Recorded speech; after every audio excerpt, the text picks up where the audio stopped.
Hey BCM240, so this week I thought I would make a short video blog on some of the things I've been thinking about after the lecture. So I've just done two things that I don't particularly like, and the first one is I've just caught the bus to uni in the name of research. And one of the reasons I'm not particularly fond of catching the bus is because I'm quite partial to motion sickness, so sitting here regathering myself.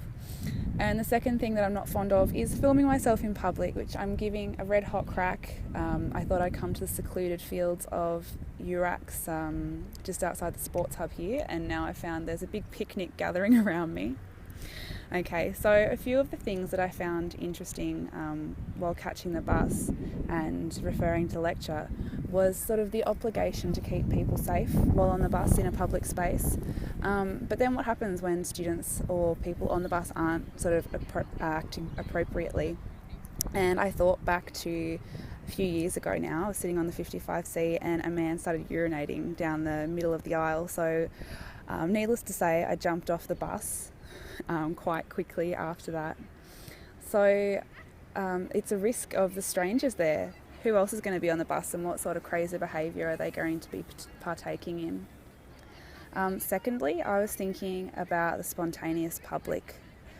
And I remember in high school sitting on the back of the bus and the radio was sort of warbling away in the background and I wasn't paying too much attention. When we noticed that the rest of the bus had gone silent and we'd heard that Steve Irwin had been stung by a stingray and died. So that was a really moment that sort of stuck in my memory, being on the bus and in a public space, and that we had become sort of a highly engaged public just by the chance of the specific timing of that event, rather than the scheduling of any broadcast. We had found ourselves all together and united by that event. Today, while coming here, I noticed that the international students seemed to be much more calm and collected and sort of weren't as frazzled to be sitting by themselves. They could look out the window and weren't always clutching and looking for their phone. And the domestic students, myself included, were on Facebook or texting or Snapchatting or calling a friend. And it's really funny because when I got off the bus, I noticed that I had my headphones in the entire time, but actually wasn't listening to anything.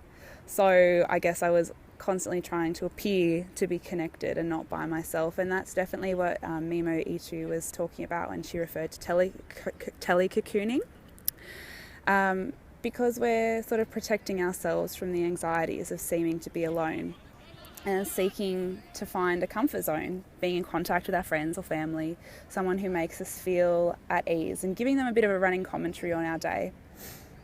So now here I am at uni, and my next endeavour is to head inside into the gym and look at what Anna McCarthy terms ambient television, and see how people situate themselves around the TVs, not only in the waiting area of the gym, but also upstairs in the studios where the TVs are above the treadmills and other pieces of equipment.